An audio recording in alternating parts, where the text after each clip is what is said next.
Bom, primeiro, cumprimentar todos os colegas que nos estão acompanhando nesse momento. Agradecer ao professor André Luiz Medeiros por estar conosco neste tão importante dia de hoje, né, onde será realizada a primeira palestra de 2024. Nesta parceria fantástica que a Ordem dos Economistas do Brasil mantém já há vários anos com a Fundação Instituto de Administração, graças ao professor Almir, que é o coordenador do Procede, um curso fantástico, o MBA, que ele coordena junto à FIA. E é uma honra para mim poder estar nesse momento, abrindo este momento OEB FIA. O tema é importantíssimo, né? Importantíssimo. Nós sabemos que aproximadamente uns 64, 65% das famílias brasileiras estão fortemente endividadas. Sabemos também que há uma cultura muito arraigada, é coisa do brasileiro, né? Nós não encontramos essa cultura nos países europeus.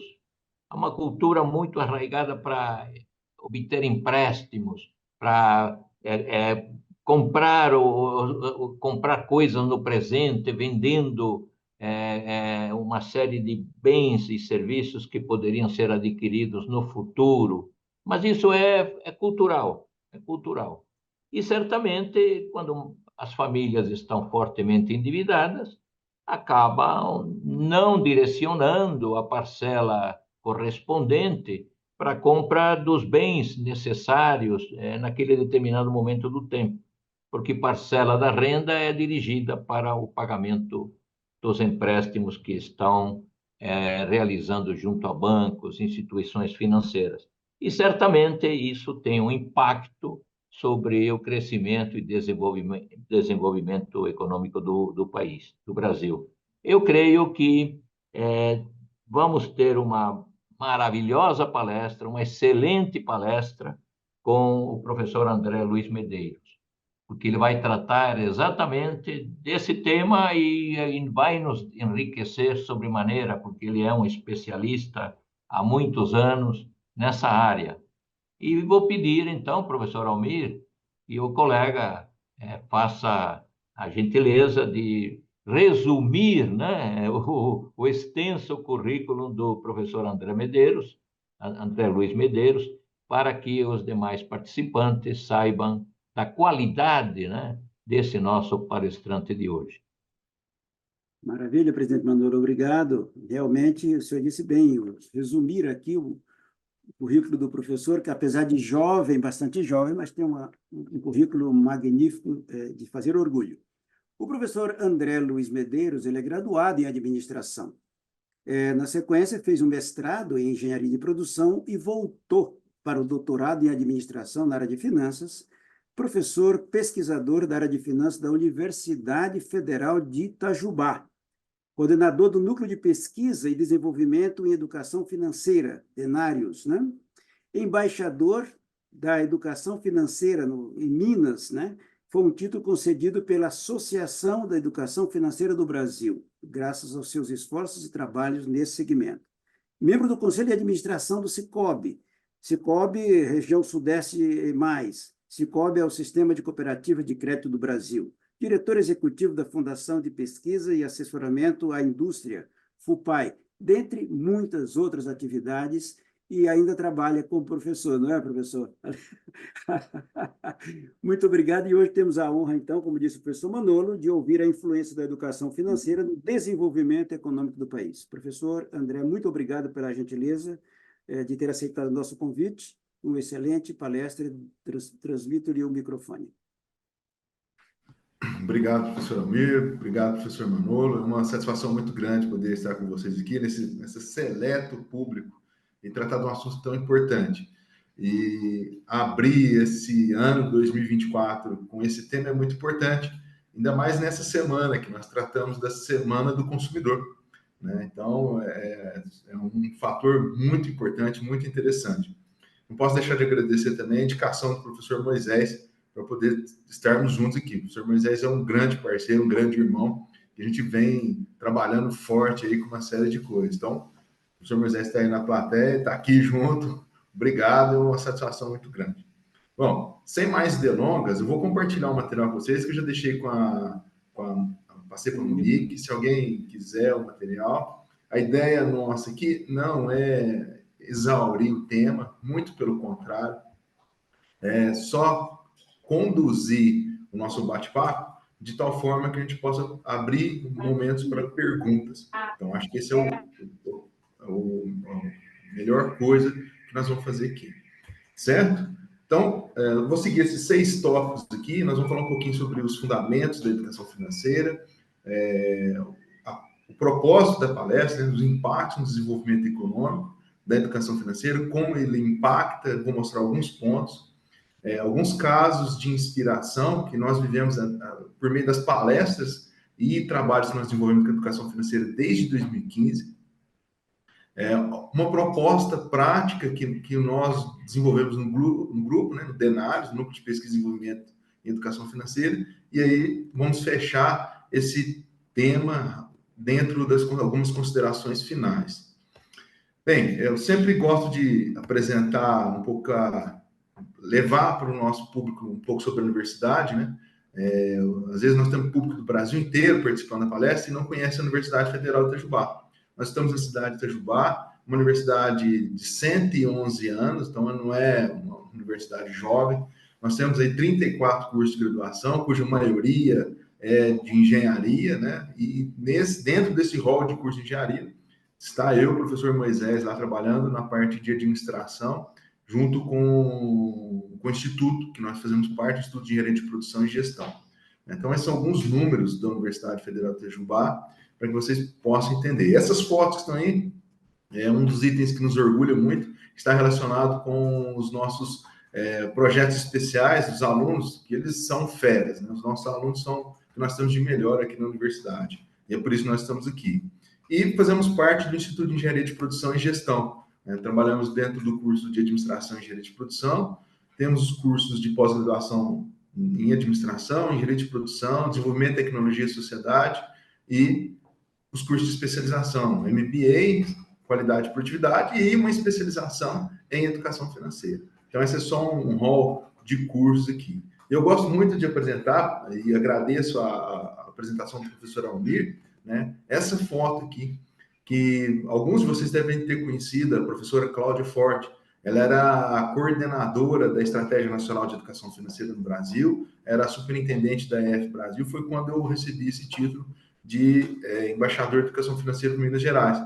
Só que, de um mal súbito, ela veio a falecer em 2022, né? Então, foi uma perda muito grande, que era uma amiga, uma pessoa muito querida aí da nossa parte. E quem trabalhou muito para o desenvolvimento da educação financeira no Brasil, principalmente para que esse tema fizesse parte da BNCC, na Base Nacional Curricular Comum, né? Que deveria já estar em franca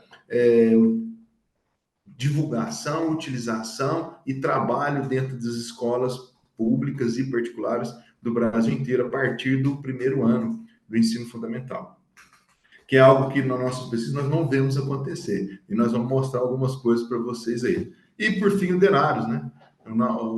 Não é a empresa de consultoria e investimentos, né, professor Almeida? É o nosso grupo de pesquisa que nós fundamos em 2015, aqui em Itajubá. E o nosso propósito é muito simples: ensinar, pesquisar e difundir conceitos de educação financeira. Essa é a nossa proposta, né? Surgiu quando a ideia surgiu em 2008, a educação financeira pega um grande vulto no cenário internacional, com a crise do subprime, e vem crescendo, e aí nós entramos nesse vácuo, e em 2015 nós tivemos algumas ações que nos levaram à educação financeira. E para a gente, né, depois nós vamos falar um pouquinho sobre esse conceito, mas o que a gente difunde é ter educação financeira, é controlar o seu passado financeiro hoje, para planejar um futuro sustentável. Essa é a proposta. né? E não tem nada a ver com como fazer, né? Tem a ver com como fazer e como se sente bem com isso. E aí vem um outro conceito que nós vamos trabalhar ao longo desse bate-papo aqui. A ideia é essa. Se é um bate-papo, o que nós usamos como elementos fundamentais, né? Então, quando a gente pergunta nas nossas palestras o que vem à cabeça quando o assunto é dinheiro, nós temos várias respostas. Mas algumas respostas estão relacionadas com o que a gente trabalha e não primeiro, é satisfação, é gastar, é trabalho, e aí vem outras palavras, felicidade, liberdade, alegria, bem-estar, poupar, mas o que muita gente não coloca nesse momento que a gente faz essa pergunta é que dinheiro também traz uma angústia, traz problemas, traz dificuldades, né? E traz dor. Esse é um elemento que depois ninguém fala, mas quando a gente sai das palestras, fala, nossa, eu sofro muito por causa do dinheiro. Né? Eu falo, mas você não sofre por causa do dinheiro. Você sofre porque você não está preparado para lidar com o dinheiro da maneira adequada. Nós não fomos preparados para isso. Então, isso é bastante interessante aí. O conceito, então, de educação financeira, a base foi proposta pela OCDE e permanece até hoje de maneira mais ampla, né? Que é um processo, efetivamente, em qual os consumidores, investidores, melhoram a compreensão de produtos e conceitos e risco financeiro, esse é um ponto importante, e por meio dessa compreensão, ele consegue informação, instrução, conselho, e torna-se mais consciente de risco e oportunidade, fazendo escolhas informadas e buscando. Esse é um ponto fundamental. A ajuda para a tomada de decisão para garantir bem-estar financeiro. Então, esse é um conceito muito amplo e ele é, de certa forma, principalmente no Brasil, ele é minimizado como saber ou não usar dinheiro. Mas não é bem isso, né? Então, nós temos uma evolução em cima desse conceito que é bastante importante. E um passo de evolução é esse aqui, ó, de alfabetização financeira. Esse conceito de alfabetização financeira vem sendo trabalhado e vem sendo aprimorado, né? Porque não adianta você ter o processo de educação, assim como nós temos nas escolas fundamentais, né? Todo mundo vai para a escola, mas algumas crianças ainda não são alfabetizadas. É a mesma coisa com dinheiro, né? Então, eu não estou alfabetizado para lidar com esses conhecimentos financeiros e nem com capacidade de fazer cálculos simples. Aí vem a OCDE 2020 de novo e coloca que a alfabetização financeira é consciência, conhecimento, habilidade, atitude, comportamento para tomada de decisão que garanta o bem-estar. Então, ele amplia muito essa parte de formação. E quando a gente trabalha a alfabetização financeira, é o que a gente quer medir lá na frente. As pessoas conseguem lidar com conceitos de educação financeira? Quão alfabetizado e não quão educado. Então, essa é uma diferença que acaba surgindo dentro desse processo. Eu estou preparado? Mas, infelizmente, e esse é um tema novo, 2008, nós estamos falando, né, que ele começa a ganhar vulto, então não há um consenso e o pessoal usa alfabetização e educação financeira como um sinônimo. E aqui na teoria nós já estamos separando esses dois conceitos para que a gente consiga fazer atribuições corretas de conceitos, a formas corretas de lidar com alguns elementos importantes que nós vamos ver. E aí surge em todos os momentos a questão do bem-estar. Bem-estar financeiro, e aí esse conselho americano que trata isso, né, que fala de bem-estar financeiro propriamente dito, é o estado em que a pessoa consegue satisfazer as suas responsabilidades financeiras atuais e futuras. E tem um sentimento de segurança em relação à situação financeira, consegue tomar a decisão adequada para desfrutar da vida. Então, por essa imagem que vocês estão vendo aí, a educação financeira, o bem-estar financeiro, ele sofre influência social, do meio que as pessoas vivem, doméstica, individual, religiosa, relacionada com o sexo, né, com a formação. Então, ele é um resultado de todo esse arcabouço que a pessoa vive. Então, para gerar essa questão de bem-estar. Então, esses três conceitos para a gente que trabalha no assunto, é fundamental. Nós precisamos discernir muito bem quais são, para que a gente possa tratá-los de maneira adequada. Né? Nós tivemos ontem lá no professor Moisés e eu, no lançamento do Núcleo de Apoio ao Superendividado em Uberlândia. Né? Então, digitalização do PROCON, um trabalho que a gente está fazendo em parceria com eles. E o superintendente do PROCON falou, minimizar o endividamento das pessoas é questão de cidadania. Tratar adequadamente essa questão de endividamento é retornar à cidadania às pessoas. Só que, como o professor Almir comentou, e o professor Manolo também, isso é um fator cultural forte na gente.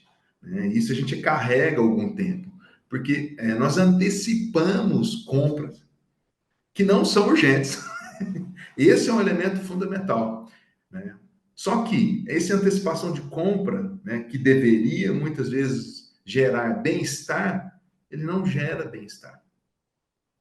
Ele gera frustração, porque aí vem dos princípios econômicos, vocês melhores do que eu, sabe? Né? Que a escassez, né? Os recursos são escassos, eu tenho que abrir mão de alguma coisa para consumir outra. Então, quando eu faço essa tomada de decisão de abrir mão de uma coisa para consumir outra, causa frustração, causa problema. Então, aí nós precisamos tratar efetivamente o que essas pessoas querem, o que realmente é valor para as pessoas, o que gera bem-estar. Então, esse é um elemento, a parte mais moderna que nós temos relacionada à educação financeira, que é entender a pessoa não porque ela consome, mas porque efetivamente traz bem-estar.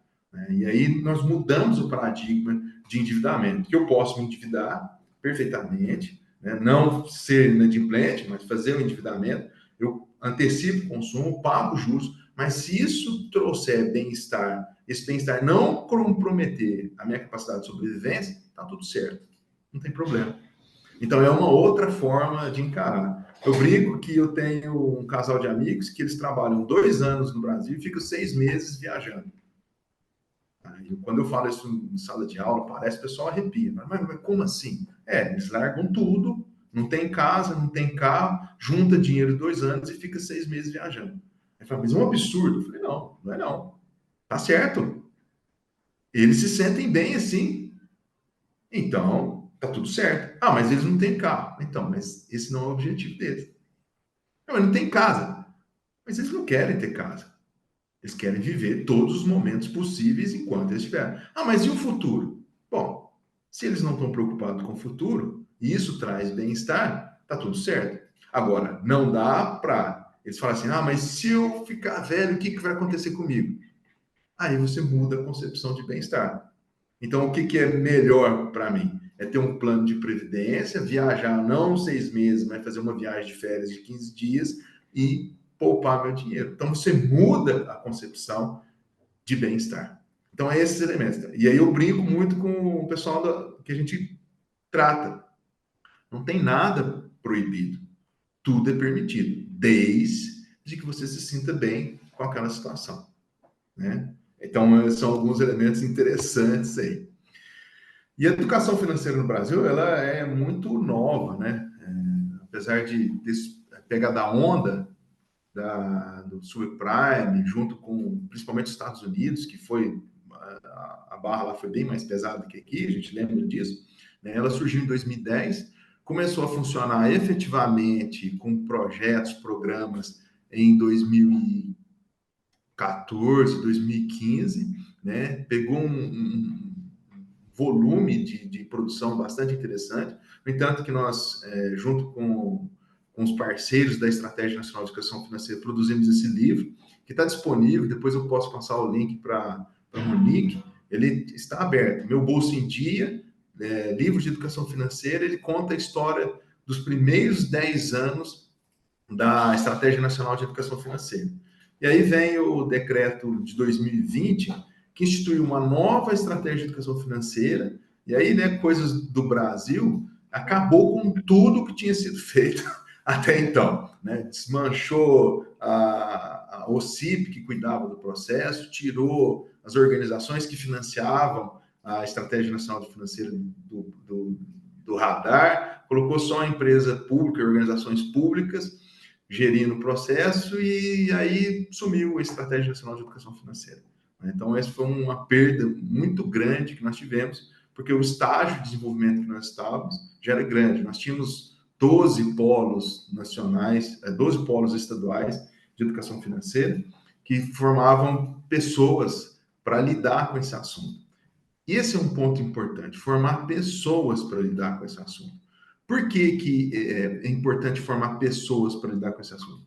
Porque, em geral, o pessoal sempre lidava com a educação financeira relacionado, principalmente no ensino fundamental, no ensino médio, relacionado com a disciplina de matemática, né? E a relação dela com a disciplina de matemática é muito pequena, né? Ela é um ponto, um dos elementos que a gente trata a educação financeira. E aí, como 90% dos alunos atuais têm resistência à matemática, eles também não assimilavam o conceito de educação financeira.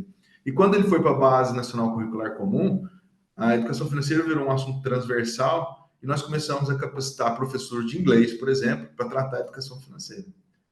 Mas é um absurdo, né? Não é. Né? Porque esse é um assunto que é divulgado, é disseminado no mundo inteiro, e tem matérias no mundo inteiro tratando sobre o processo de educação financeira e de alfabetização financeira. Então, a gente começou a quebrar alguns paradigmas e estigmas. Precisamos ainda capacitar os professores, principalmente do ensino fundamental, do ensino médio. Por quê? A explicação é simples. O pessoal trabalha 3 turnos para manter uma condição de vida digna. Não sei quais estados que vocês estão, mas aqui em Minas Gerais é isso. O professor, para ter uma condição de vida digna no ensino fundamental, da rede municipal, da rede pública, ele tem 3 turnos de trabalho. Quando que ele vai parar para pensar no dinheiro, na situação dele, dinheiro? Do que ele acha que é bem-estar para transmitir isso para os alunos dentro de sala de aula? Então, é muito complexo, porque ele trabalha muito, ganha pouco, né? E não consegue gerenciar o recurso de maneira adequada dele. Então, ele não vai tratar isso dentro de sala de aula, né? Ele não vai dar o exemplo. Então, esse é um fator que a gente brigava para que os professores passassem um processo de capacitação.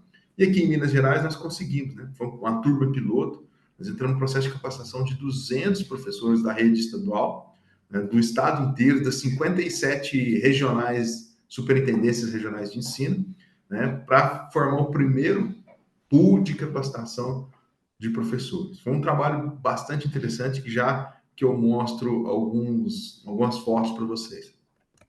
E aí, tem impacto no desenvolvimento econômico, educação financeira? Olha, a gente pode até, sobre a perspectiva da teoria econômica, a gente pode até ver que não temos outros elementos. Mas quando a gente traz para alguns elementos, como o professor Almir, o professor Manolo já comentou, que a gente fala, 78% das famílias brasileiras estão endividadas. Então, não, é um número significativo, né? 28% das famílias estão inadimplentes. Tá certo que esse número vem caindo e vocês vêm acompanhando aí.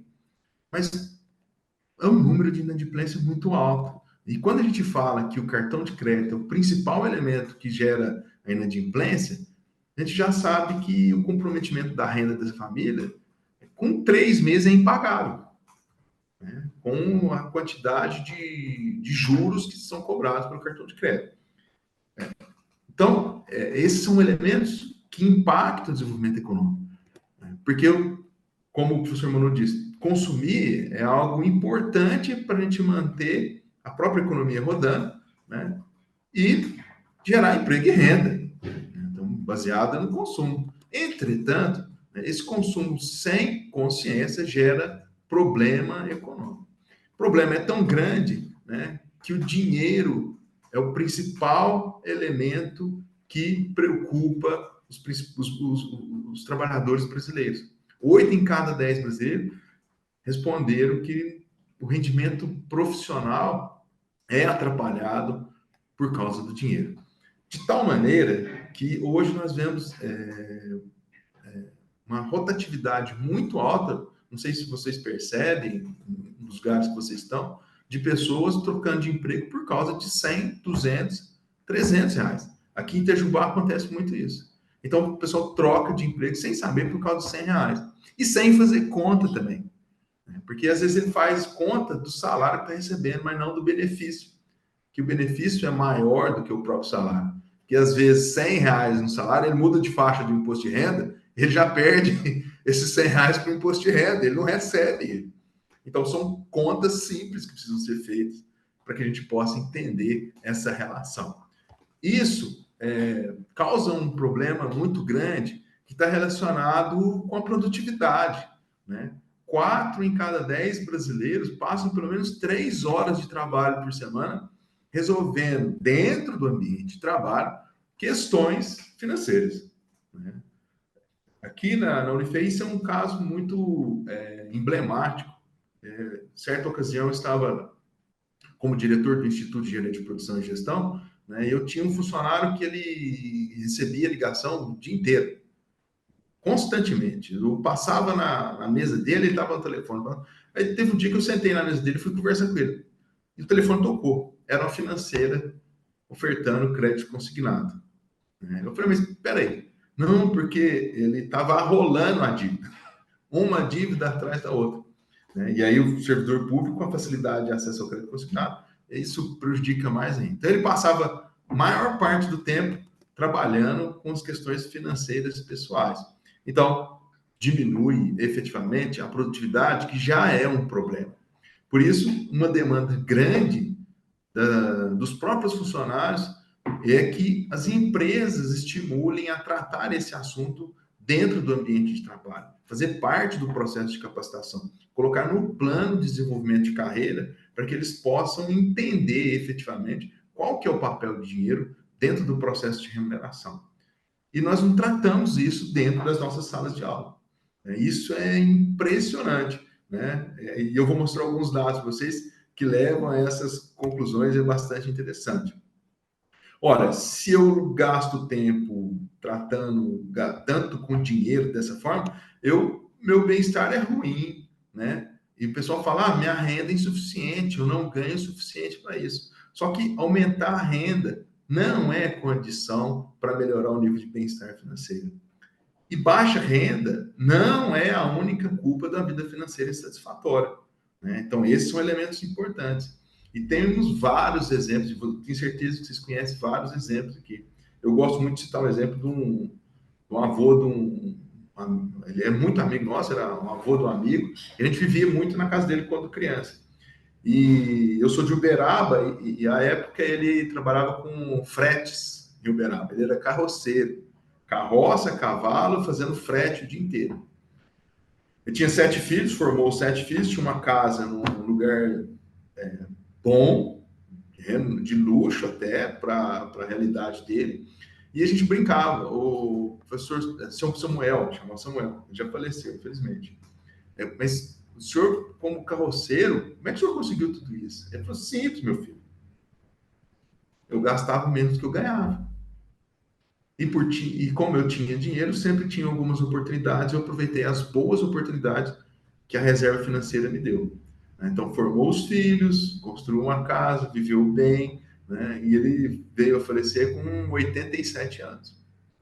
Então, eu sempre tive ele como um grande exemplo de que a renda não é bem-estar. Ele vivia bem, a gente se divertia bastante na casa dele.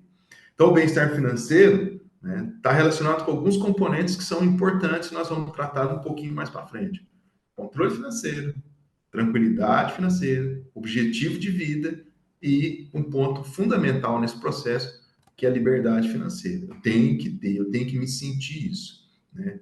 E aí a gente vê essa questão de liberdade financeira muito forte, principalmente nas pessoas de terceira idade, né? Porque enquanto ela consegue usar o dinheiro, fazer o dinheiro acontecer para ela, tudo transcorre da maior facilidade. Mas a partir do momento que ela perde a capacidade de lidar com o próprio dinheiro e precisa de alguém para ajudá-la no dinheiro, ela perde toda a liberdade financeira.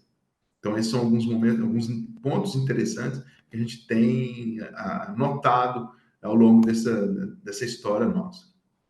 Então, vamos ver alguns casos inspiradores, né? Então, Então, o primeiro caso que nós temos para mostrar nessa perspectiva foi o primeiro projeto que nós começamos, foi com a capacitação de professores do ensino médio numa escola estadual. Foi o piloto que nós fizemos aqui em Itajubá, uma escola que funciona muito próximo à universidade e muito distante da universidade também, porque apesar de estarmos próximos fisicamente, é só atravessar a rua, né, os alunos não tinham essa perspectiva de ir à universidade, entender o que era uma universidade. E é engraçado isso, nós estamos falando de uma cidade de 95 mil habitantes, né? E nós pegamos, fizemos que era um projeto que tinha, né, um projeto de extensão universitária, financiado pelo MEC, nós mandamos o projeto, foi contemplado, nós começamos a fazer esse projeto. Então, essa roda que vocês estão vendo aí na imagem, né, com os professores Pazinho, professor Gilberto, era um processo de sensibilização dos professores, falando da importância do dinheiro, tanto que o dinheiro é importante, né? Se um soltasse a mão do outro, alguém ia ficar sem dinheiro. E tinha toda uma dinâmica relacionada com o processo de formação. E foi bastante interessante, você veja aí, que à época nós acabamos envolvendo o primeiro, segundo e terceiro ano da escola. E o terceiro ano, a gente perguntou logo no começo qual era a perspectiva deles do ensino médio, né? Quando terminasse o ensino médio, o que eles queriam fazer. Num questionário que nós fizemos, o pessoal falou assim, não, nós queremos uma festa, nós queremos fazer uma festa, que está na moda fazer festa agora. Eu falei, mas por que vocês não fazem? Ah, porque ninguém tem dinheiro. Mas eu falei, por que o dinheiro é limitante para fazer festa? Não, porque senão como é que a gente vai contratar as coisas? Mas vocês já pensaram em trabalhar para conquistar esse dinheiro? E aí nós fomos trabalhando essa questão. No final das contas, não fez uma festa do jeito que eles queriam. Nós fizemos um evento que contratamos uma empresa de pizza que serviu uma noite de pizza para todo mundo. Para quem não tinha uma perspectiva, já conseguiu fazer uma noite com música e pizza e etc. Né? Mas isso foi um aprendizado também. Falei para eles, ó, nada vem de graça. Alguém tem que pagar essa conta. Então, vocês precisam trabalhar. Aí eles fizeram venda de chocolate na escola, fizeram gincana para arrecadar, e foi uma ação deles. Nós simplesmente colocamos a centelha para desenvolver e fazer. Então, isso é um elemento importante. Trouxe essa questão do sonho, né? Levamos eles à universidade, mostramos o potencial de futuro. Então, tudo isso foi muito importante nesse processo de formação. O primeiro elemento que nós fizemos de extensão, propriamente dito. Esse 2019 foi o outro que eu comentei com vocês, a iniciativa que nós fizemos com a EF Brasil, onde nós capacitamos esses 200 professores da rede estadual de Minas Gerais, do ensino médio também. Aí nós levamos todos para Belo Horizonte, fizemos a finalização do curso de capacitação, e depois 50 desses professores chegaram a fazer a especialização em educação financeira. Então, nós tínhamos professores da rede estadual inteira, né? Você tem uma ideia, Minas Gerais tem 853 municípios. Então, nós tínhamos gente de todas as regiões de Minas Gerais fazendo um curso e levando esse conceito de educação financeira para suas regiões. Esse outro projeto aqui, que nós temos muito orgulho, né? Eu e o professor Moisés trabalhamos junto com ele, foi junto com o Cicobi Sudeste Mais, que nós pegamos aí nós mudamos um pouquinho de público, capacitamos professores da rede municipal de ensino, né, de Itajubá, que atuavam nos quartos e quinto anos da rede municipal. E nesse caso, nós atingimos aí 800 crianças, né? Foi uma verdadeira festa com essas crianças. Aqui são um exemplo dos professores que passaram a capacitação. E no final, nós fizemos um workshop com todas as escolas, onde os alunos apresentavam os projetos de finalização do curso de capacitação para os pais e para a comunidade em geral. Isso foi muito gratificante para a gente e para eles, porque eles começaram a entender o efetivo sentido do dinheiro. Nós tínhamos uma professora, né, que era muito reticente no processo, né? E ela questionou, inclusive foi até o professor Moisés, na aula de economia, por que a gente estava falando daquilo para elas, se elas ganhavam pouco e que a gente ganhava muito como professor universitário, e aí para a gente era fácil juntar e para eles não era fácil, porque nunca sobrava dinheiro, né? E aí, a gente conversando depois, eu falei para ela, quantos filhos a senhora tem? ela olhou para mim, ficou assim, falou assim, mas não estou entendendo por que você não está me perguntando isso. Não, eu só quero te ajudar, né, a entender o processo de educação financeira. Eu tenho 3 filhos. Qual que é a idade deles? Ah, eles estão pré-adolescente e adolescente. Eu perguntei para ela, mas quanto tempo eles ficam no banheiro, tomando banho? Ela olhou para mim, espantada, e falou assim, mas eu não estou entendendo por que essa pergunta do senhor. Não, é uma pergunta relacionada com a educação financeira. Ela falou assim, mas por quê? Não, professora, a conta é muito simples. Se a senhora conseguir controlar 5 minutos a menos de cada filho da senhora no banho, você está falando de 15 minutos a menos de chuveiro. 15 minutos a menos de chuveiro vai repercutir mais ou menos na conta da senhora, no final do mês, em 50 a 60 reais à época. Esse dinheiro não faz diferença para a senhora? Por mês? Vai dar quase R$ 1.000 por ano. Ela ficou me olhando assim e falou assim, mas não é possível. Eu falei, olha, nós nem estamos considerando a água que a senhora está jogando fora. Aí eu falei, mas viu como é que tem a ver com educação financeira? É dar valor às coisas que são importantes. Né? Se o chuveiro é importante, tão importante, que a senhora pode jogar esses 60 reais fora, tá tudo certo. Agora, se pode diminuir um pouquinho o tempo do banho das crianças, a senhora consegue fazer um jantar diferente, fazer alguma coisa, ou poupar, como a senhora está reclamando. E aí você começa a quebrar algumas barreiras, né, que são interessantes. Dentro dessa apresentação aqui, tem uma menina que está aí, é uma aluna, que quando começou o curso, ela era muito questionadora das coisas, né? E, de repente, nessa apresentação final, a mãe dela chegou e veio agradecer a gente. Eu queria agradecer demais vocês. Aí eu falei, mãe, que bom, a senhora gostou do projeto? Não, eu amei o projeto. Mas por quê, né? Conta pra gente por quê. Não, porque essa menina aqui, eu não conseguia ir ao supermercado com ela. Tudo ela ficava pedindo, tudo ela ficava querendo. E agora, ir ao supermercado com ela é uma delícia, porque ela entendeu o processo. Ela vem me perguntar, mãe, a gente precisa disso mesmo? Tem que ser agora? Nós temos dinheiro para comprar isso? Então, ela mudou a concepção e entendeu o quão importante é isso na nossa família. E hoje é interessante, ela sabe o valor do dinheiro. Então, são esses casos que são muito enriquecedores, muito interessantes, que a gente vê o resultado na prática, né? E eles fizeram paródia com relação à música, então foi bastante enriquecedor. Essa imagem é outra enriquecedora que a gente só tirou de quem estava no processo, mas nós não mostramos ao aluno. Essa professora que está no meio da foto, ela atua especificamente alunos portadores de necessidades especiais. E ela estava tratando com um aluno com autismo extremamente elevado, né? Até agressivo. E, de repente, nós convencemos ela a lidar com esse assunto junto com o processo de formação. E ela falou para mim assim, gente, vocês não têm ideia o quanto essa criança evoluiu. Ela não sabia ler e não fazia conta de matemática básica. Ela já estava com 10 anos.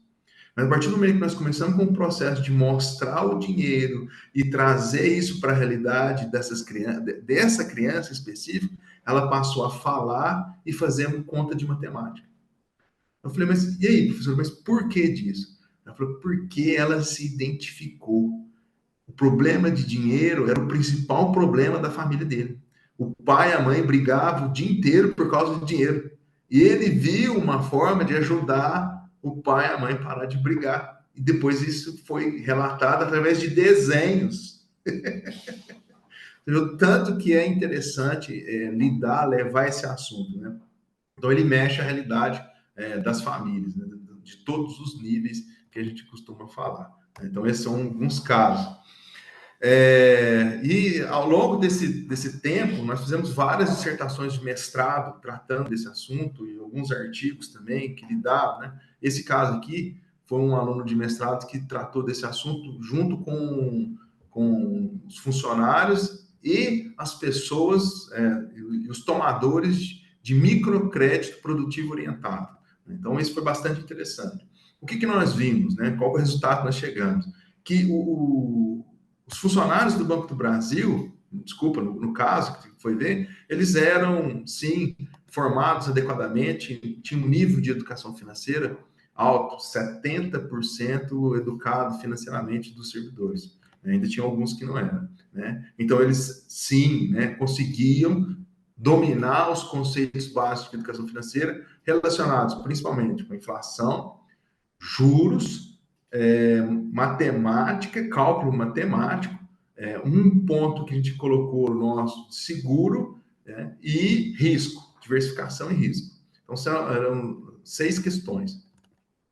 E eles dominavam esse conceito, né? Apesar disso, os tomadores de microcrédito produtivo orientado não dominavam o conceito. Então, isso fazia com que eles pegavam um microcrédito produtivo orientado de forma inadequada, levando inadimplência, gerando prejuízo para o banco. Só que mesmo os funcionários que ofertavam o microcrédito produtivo não faziam a orientação adequada do uso do microcrédito, que é um dos requisitos para usar o microcrédito produtivo orientado, ter uma orientação do uso do crédito. Então, isso levava à inadimplência e levava ao prejuízo social daquelas pessoas que estavam tomando crédito. Então, foi uma ação que foi feita na agência que nós trabalhamos aqui para otimizar o uso desse microcrédito produtivo. Nós fizemos também um mapeamento de educação financeira, num convênio que nós fizemos com o Instituto Federal de Minas Gerais, no campus de Bambuí. Nós fizemos um levantamento de alunos, professores e servidores técnicos administrativos em educação. Então, foi quase que um censo. E nós constatamos que os docentes, 70% era educado financeiramente, com um nível bastante significativo, um ponto de 4 a 5 pontos de 6. Os servidores técnicos administrativos também, né? Nós tínhamos aí como vocês podem ver nesse gráfico de pizza aí, 41% tinha um nível baixo, não era o melhor resultado, entretanto tinha. O outro passo, 29%, médio alto nível de alfabetização financeira. O que nos deixou muito triste é que, apesar desse nível relativamente baixo, os discentes tinham um nível muito ruim de alfabetização financeira. Muito mesmo, né? Pouquíssimos acertavam todas as questões, como vocês podem ver nesse gráfico de barra aí, ó, né? Então, o nível era de 4 para baixo, né? A maioria 3. E nós perguntávamos aí para esses alunos se eles tratavam desse assunto em casa. 99% nunca tratou desse assunto em casa, tratava do assunto dinheiro em casa. Quando a gente perguntava a escolaridade dos pais, escolaridade muito baixa. E esses alunos eram universitários, estão dentro dos institutos federais e em cursos superiores. Então, a gente via que esse tema efetivamente não estava chegando na ponta. Então, um item importante aí. Nós fizemos também, esse é o último, para a gente acabar esses casos inspiradores aqui, com os servidores técnico-administrativos da Universidade Federal de Itajubá, né? Terminou agora a dissertação e nós aliamos alfabetização financeira e bem-estar financeiro. Então, vocês podem perceber aí, nível 4 e 5 eram considerados alfabetizados financeiramente. Então, a maioria dos servidores podem ser considerados alfabetizados dentro da Universidade Federal de Itajubá, né? O nível significativo aí. Entretanto, um item que chama atenção é o seguinte: quando a gente fez a medição do bem-estar e associou com alfabetização financeira, nós achamos que pessoas com maior nível de alfabetização financeira demonstraram menor bem-estar. E o contrário também, menor nível de alfabetização financeira, maior bem-estar. É o que nós identificamos, como o paradoxo do contentamento financeiro. Ou seja, aqueles que têm muito nível de alfabetização financeira, que a gente espera que ele controle o dinheiro bem, tudo, a gente espera que ele seja satisfeito também, mas ele não está.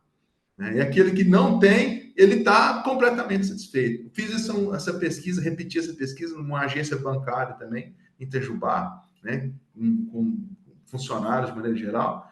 nós temos um nível baixíssimo de alfabetização financeira dentro dos bancos, né? E com bem-estar muito alto, né? Eu falei assim, mas é um contrassenso, né?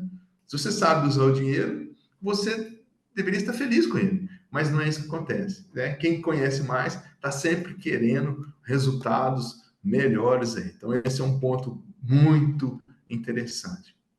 E aí nós fazemos uma proposta da ferramenta prática, que vem do próprio Denários aí, né? Então, se vocês observarem, nós temos aí crédito, poupança, seguro, previdência e investimento. Então, é isso que a gente prega, pregação mesmo, que é quase uma pregação, né? Nos nossos bate-papos, né? Use o crédito de maneira moderada e adequada à sua perspectiva financeira, né? Então, a gente recomenda de uma maneira muito conservadora, no máximo 30%. Faça poupança. Aí o pessoal mistura muito um caderneta de poupança. Não é isso, né? Nós temos reserva financeira, né? Use seguro. Nas nossas pesquisas, a população não sabe o que é seguro, né? Então, ele dá valor ou não dá valor ao seguro. Então, ele usa errado. Previdência é outro item que o pessoal compra sem saber para que serve.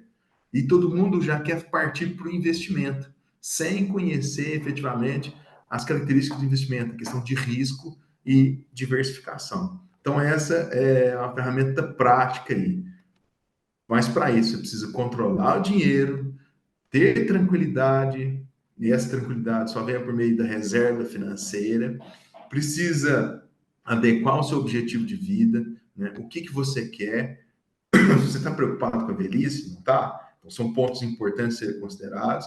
E garantir liberdade financeira. Você tem que ter tranquilidade para o que você quer em relação ao dinheiro, né? Que eu brinquei com meus amigos lá, eles querem viajar. Tá tudo certo, não tem problema. Você tem a liberdade de fazer isso. Você está consciente dos seus objetivos, que a gente não tem problema nenhum com relação a isso.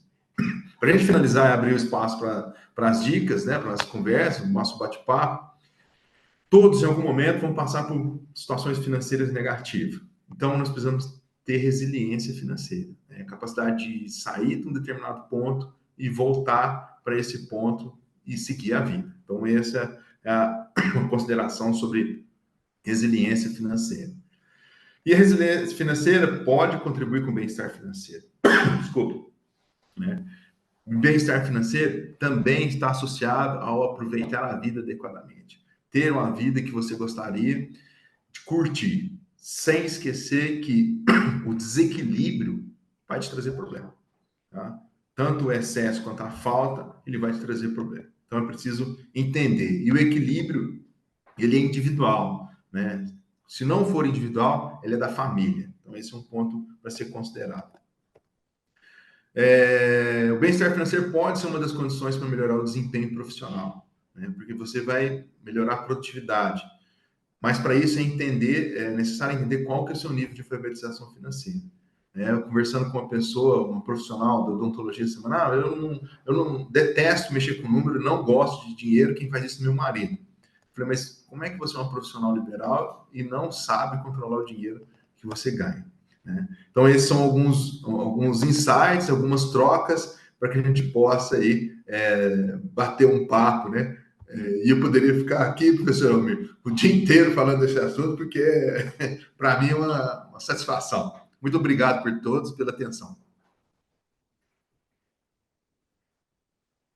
Excelente, professor. Parabéns mesmo. Eu pediria que todos aplaudíssemos o grande professor André Medeiros, por favor, hein? Professor Mondolo, quer fazer alguma consideração antes de passar a palavra para o nosso público? Bom, dizer que a maneira como o professor tratou o assunto foi bem abrangente, né? Com exemplos exatamente do jeito que eu gostaria que tivesse sido colocado. Ele não veio dizer, olha, para você existe isto, ou você está gastando demais. Não, não, ele está dizendo o Programa Nacional de Educação Financeira O Banco Central tem um carinho muito grande por esse programa, né? Nós tínhamos antes o Dr. Feltrin, que foi diretor do Banco Central durante muitos anos, é amigo da Ordem, e sempre, até a Ordem, em um determinado momento do tempo, fez parte, através do Dr. Feltrin, fez parte desse programa. E ele me contava que o programa estava sendo levado para famílias do Bolsa Família, centenas e milhares de famílias pelo Brasil inteiro. Ou seja, há algo fantástico que vem sendo feito e você e a equipe aí estão de parabéns. Estão de parabéns pelo excelente trabalho, pela excelente palestra. Então, eu passo para o professor Almir a continuidade do encerramento. Maravilha, professor. Obrigado, professor Manolo. Professor André, temos muitos elogios, muitas considerações. Eu começarei eu mesmo fazendo uma consideração. Eu estou acabando de fazer a introdução de um livro, e, inclusive, aqueles que ficarem até o final, deixa eu descompartilhar aqui, perdão, tirar o plano de fundo para poder todo mundo enxergar. Que nós pretendemos, ao final, para os que ficarem até o final, vamos, inclusive, sortear um exemplar deste livro, né? Planejamento Financeiro Pessoal e Gestão de Patrimônio, e nós iniciamos dizendo que há 3 elementos na vida do ser humano que ele precisa ter pleno domínio. Eu até digo para os meus alunos de maneira mais descontraída, 3 bestas feras na vida do ser humano, que é o domínio do fator tempo, domínio quero me referir à administração, saber conduzir esse processo que é limitado. O fator tempo, o fator dinheiro e as emoções, o fator emoções, né?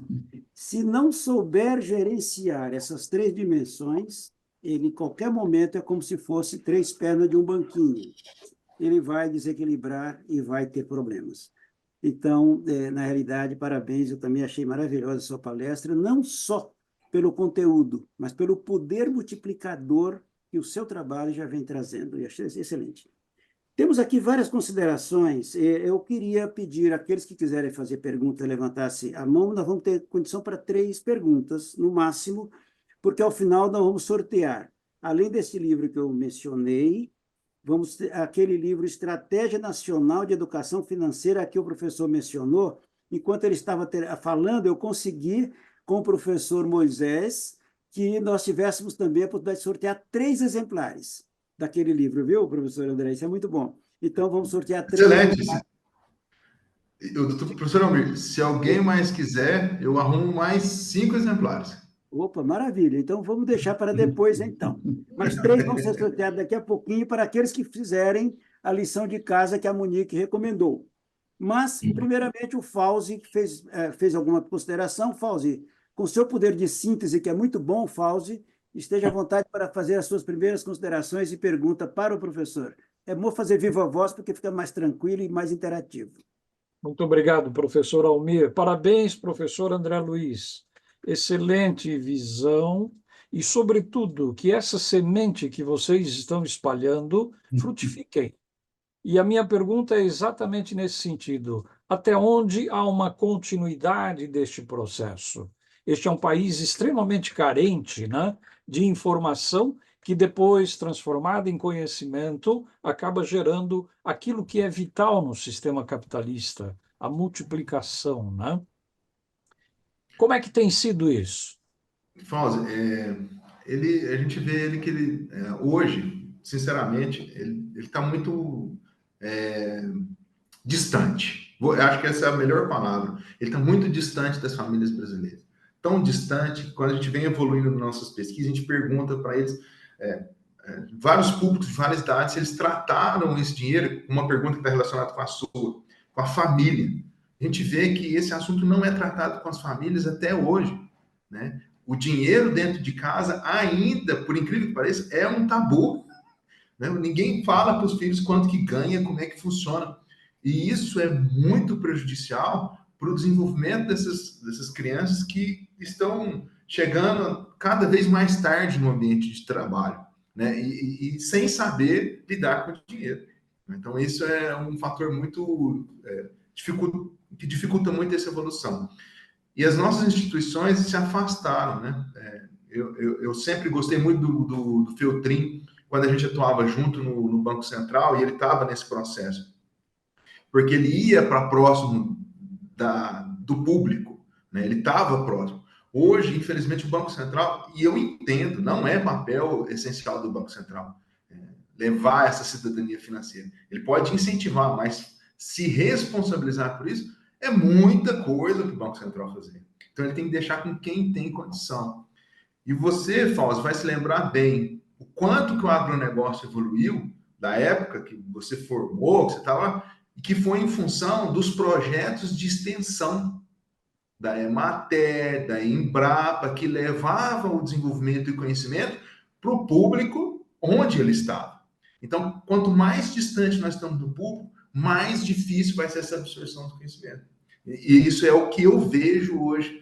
Nem os projetos de extensão, a gente tem mais, o projeto de extensão universitário, né? Projeto Rondon, a gente não vê mais acontecer com várias áreas. Então, nós precisamos efetivamente estar perto do público. E aí eu vejo as universidades, principalmente as públicas, com um papel fundamental nesse processo, que é levar a tecnologia, levar o conhecimento. Porque a gente desenvolve muita coisa, muita pesquisa, que a gente não consegue levar para o público, porque não dá também, nós não temos recursos para isso. Né? De maneira bem sintética é isso. Muito obrigado, professor. Almir Dutra, se houver oportunidade, eu gostaria de fazer uma observação e uma pergunta ao professor. Muito bem, professor Dutra. É o próximo. Em sua frente só tem aqui a professora Eliane Ronel, colega da FIA. Professora Eliane, usando também seu poder de síntese, por gentileza, você tem 32 segundos, não, 33, está feito. Olá, pessoal, boa tarde, parabéns, professor, pela exposição.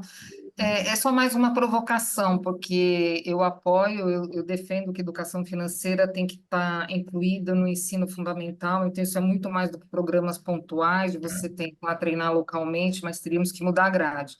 Mas, enfim, é trabalho para começar e uma hora conseguir resultado. Mas, cadê o foco também em educar a população hoje, que já é idosa, passou dos 60 e ainda vai viver mais 30 anos, e uma boa parte no Brasil mal vive com o INSS, 1 ou 2 salários, tem que se adequar a isso, e muitas vezes aconteceu muito durante a pandemia, quando o pessoal perdeu o emprego, foram os beneficiários do INSS que seguraram as contas da casa, e é sabido que muitas vezes eles são usados para conseguir empréstimos consignados, e muitos estão indo parar como moradores de rua. A população de morador de rua cresceu sobremaneira com a população idosa. Então, quais são os projetos que vocês têm estruturados ou em estruturação pensando com este foco também, na população madura? O assédio financeiro de idosos é um problema dos mais graves que nós temos, professor Helena, e é um dos mais difíceis da gente atingir, né? E isso eu falo de vários projetos de pesquisa que nós temos, porque a família que abusa dos idosos cria uma barreira tão grande de acesso a essas pessoas, de maneira geral, que infelizmente eles não conseguem, a gente não consegue chegar neles.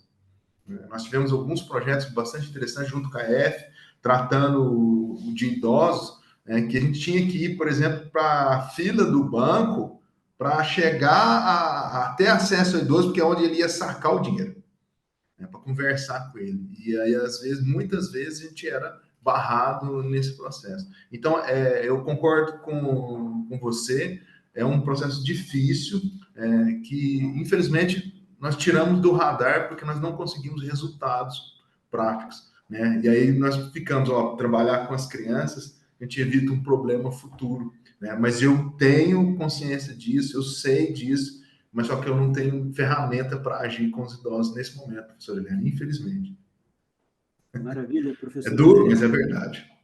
Professor Dutra, nosso vice-presidente também da Ordem dos Economistas, viu, professor André Medeiros, que vai agora fazer suas considerações. Ele também tem um grande poder de síntese, portanto, professor Dutra, com a palavra. Antes de mais nada, me desculpe, porque minha carinha não está aparecendo aí no vídeo, né? Eu não consegui. É mais uma deficiência, né, que eu tenho que resolver. Eu queria fazer uma observação. Aliás, o André, primeiro, parabéns pela sua exposição e pelo fato de você ser mineiro, né? É uma qualidade que nem todos possuem, né? A observação que eu quero fazer em relação à alfabetização. Então, a sua primeira colocação foi uma das primeiras, e dizia respeito à alfabetização financeira. Então, como eu dou aula há muitos anos, o que eu tenho observado é que, mesmo entre os alunos de cursos de pós-graduação, seja de economia, administração, ciências contábeis e outras, é impressionante como eles têm dificuldades em assuntos de natureza conceitual e de natureza de cálculo, principalmente quando a gente sai do pagamento único e vai para dois ou mais pagamentos. E o mais popular no mundo, de dois ou mais pagamentos, o plano mais popular é aquele que todo mundo conhece, em prestações iguais, que no Brasil a gente chama de tabela price. É impressionante a dificuldade que eles têm, mesmo, olha só, até professores, em caracterizar, em conceituar de maneira clara o que vem a ser uma série de pagamentos ou um sistema de amortização. Uma outra questão que eu queria colocar, e aí já é uma pergunta para você, é o seguinte: você não acha que o fato de que, no Brasil, o comércio, particularmente, adota aqueles programas de prestações sem juros, o que realmente é um absurdo, não vi isso em outros países, quando você pode comprar alguma coisa em 10, 12, a 18 prestações sem juros, o fato de se difundir isso, você não acha que isso realmente é um dos fatores que alimenta a inadimplência no Brasil, que parece que é das maiores ou a maior do mundo? É o cara acreditar que ele possa comprar em prestações sem juros. Claro, se eu digo para você, olha, você pode me pagar 1.000, ou você paga 1.000 à vista ou em 10 de 100, é claro que você Igual. vai pagar em 10 de 100. E com isso se induz a população, de modo geral, a se endividar, como tem acontecido. Obrigado. Zé Dutra, é exatamente isso. O pessoal não conhece o valor do dinheiro no tempo, né? E não sabe o efeito dos juros, né? Porque os juros, quanto mais tempo, mais se paga. É simples assim, né? Então, como a população não tem esse conhecimento, não está preparado para isso, ela acaba associando esse item. Não, mas se eu não vou ter juros nenhum, eu pago dividido. E aí, como nossos desejos são ilimitados, ele vai pondo tudo na conta. O senhor está certíssimo. E é exatamente isso.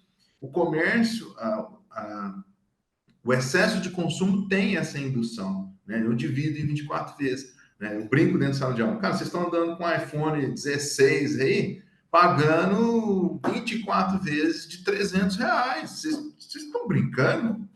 Que é isso, né? Não, mas R$300. Mas vocês fizeram a conta de quanto vocês estão pagando por isso?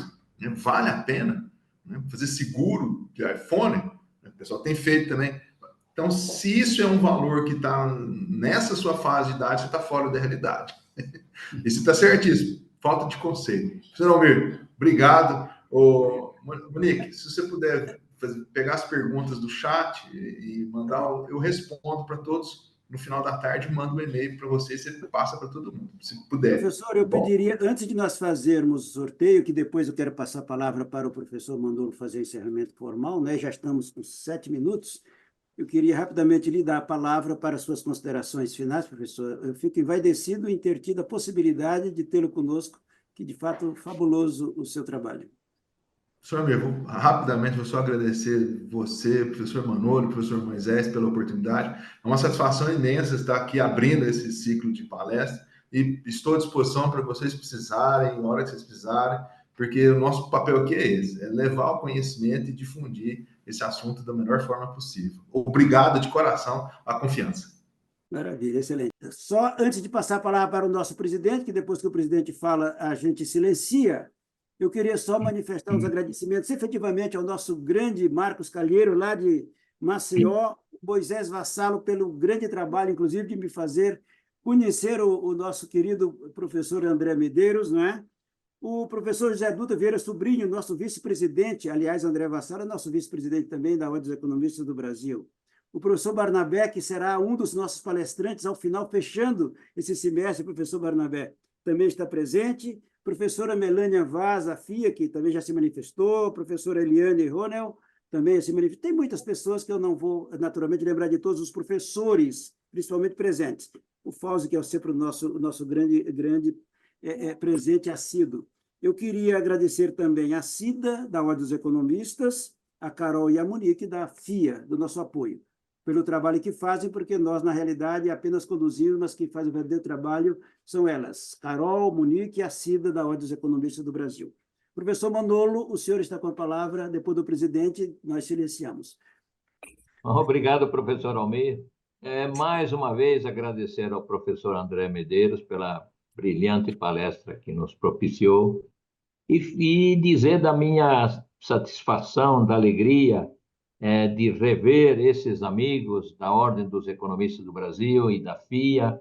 É um número bastante expressivo de participantes na palestra do professor André Medeiros. Então, estamos todos de parabéns. A Ordem dos Economistas do Brasil, junto em parceria com a FIA, propicia esse momento OEB-FIA para todos os nossos amigos que, nesse momento, nos honram com a sua presença. Então, convidá-los para o próximo momento OEB-FIA e, com certeza, continuaremos com palestrantes tão brilhantes quanto o palestrante André Medeiros, que nos deu essa brilhante palestra no dia de hoje. No mais, aos colegas, aos amigos, às amigas, ao professor Almir, aos colaboradores, meu muito obrigado e uma boa tarde, um bom almoço e uma boa tarde. Obrigado, presidente. Aplaudamos a todos. Obrigado, Bem, queridos. grande abraço. Obrigado.